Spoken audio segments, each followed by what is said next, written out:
Suite du débriefing du Grand Prix d'Australie et du briefing du Grand Prix de Bahreïn en moins d'une semaine, hein, on se réjouit de les voir tourner en plein soleil et on saura les forces en présence. Pierre, la victoire de Vettel, c'était un peu un coup de chance, évidemment, tout le monde le sait. Penses-tu qu'à Bahreïn, les forces en présence seront différentes?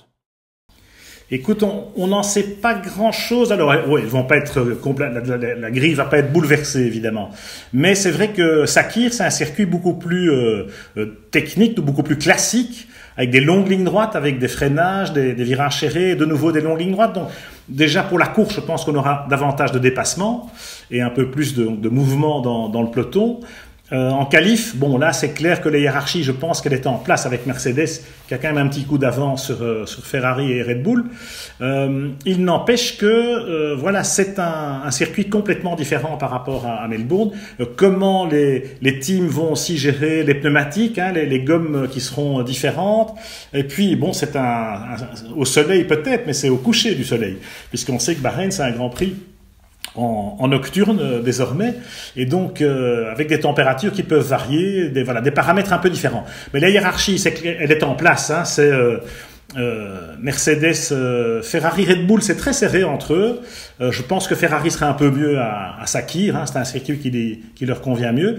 Et puis derrière, c'est un peu la bouteille à encre, parce que certes, il y a Haas qui a réussi ce coup de maître en Australie, qui malheureusement c'est fini par un coup du sort assez dramatique pour cette nouvelle équipe.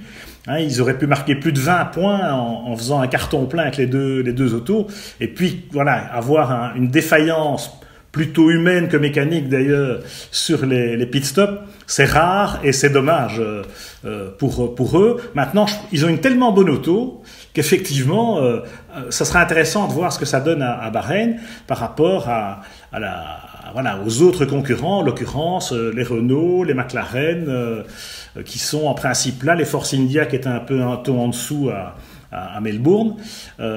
Voilà, c'est très intéressant, notamment ce match des voitures à moteur Renault. Oui, hein, c'est vraiment très dommage ce qui s'est passé en Australie, parce qu'ils n'auront pas tous les Grands Prix la chance de marquer 22 points, comme tu disais.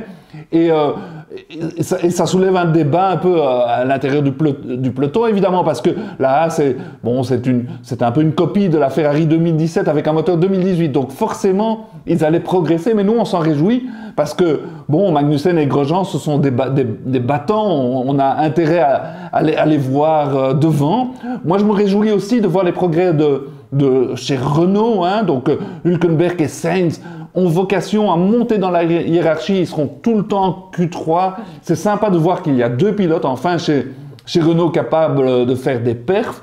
Sainz devra se lever tôt pour battre Hülkenberg. C'est pas évident, mais il n'a pas le choix, parce que s'il a des ambitions d'aller dans un top team un jour, il devra battre Hülkenberg, et on l'a vu en Australie, c'est pas évident. On a aussi McLaren, Renault encore, donc la troisième équipe Renault, avec Alonso qui se bat comme un beau diable et qu'on a eu du plaisir à voir à Melbourne, accrocher une 5e place. Van Dorn, un petit ton en dessous. J'aimerais bien voir un peu plus d'étincelles de sa part, Pierre, parce que c'est vrai qu'il a un gros potentiel. Il se rapproche d'Alonso, il faut peut-être avoir un peu de patience, mais de savoir qu'on a un très très bon pilote belge, mais est-il de la trempe des tout grands? Bon, on attend de voir encore. Donc, le mou du peloton, comme on dit, c'est très fort resserré. Et à Bahreïn, moi je suis hyper enthousiaste, parce que je sais qu'à Bahreïn, il y aura encore beaucoup de bagarres.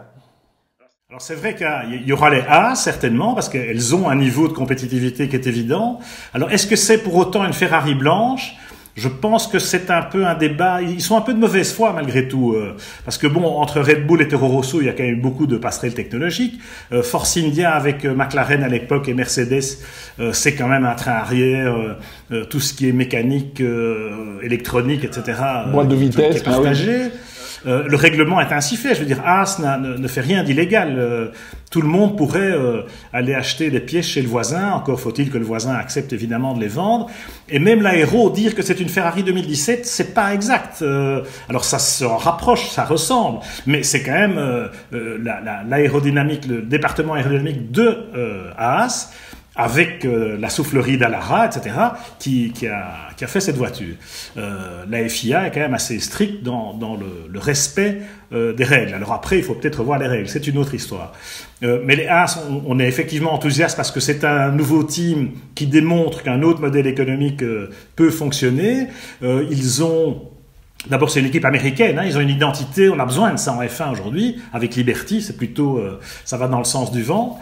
Et voilà, alors c'est vrai que, est-ce qu'ils vont être devant ou pas, est-ce qu'ils vont être la quatrième force, un peu ce que Force India était ces dernières années, c'est pas impossible, c'est pas exclu. Est-ce qu'ils auront les moyens de développer la voiture tout au long de la saison, c'est une autre histoire. Parce que, comme tu le dis, il y a du lourd dans ce milieu de peloton, avec effectivement McLaren et Renault, un match très intéressant parce que McLaren est sorti, enfin Alonso est sorti du lot avec un peu de chance aussi, avec beaucoup d'opportunisme, hein. Il lâche rien dès qu'il a une opportunité, il la saisit, Fernando. Il fait 5e alors que Stoffel est 9e, mais il n'y a pas cet écart-là entre eux. En performance pure, on a vu Stoffel dans la deuxième partie de course, il était dans les mêmes chronos qu'Alonso.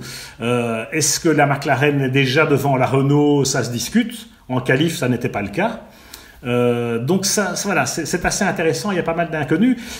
Après, il y a quand même une dernière partie de peloton, un dernier tiers, je dirais, où il y a Force India qui est quand même un peu dans le creux de la vague. Est-ce qu'ils ont les moyens d'en sortir? Est-ce que c'était...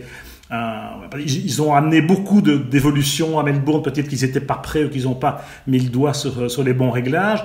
Il y a Williams qui est à la rue, parce que vraiment, Stroll est passé en Q2, mais en course, il était nulle part. Il s'est même fait doubler à la régulière par Charles Leclerc avec la Sauber. Chapeau quand même pour le Monégasque pour son premier Grand Prix.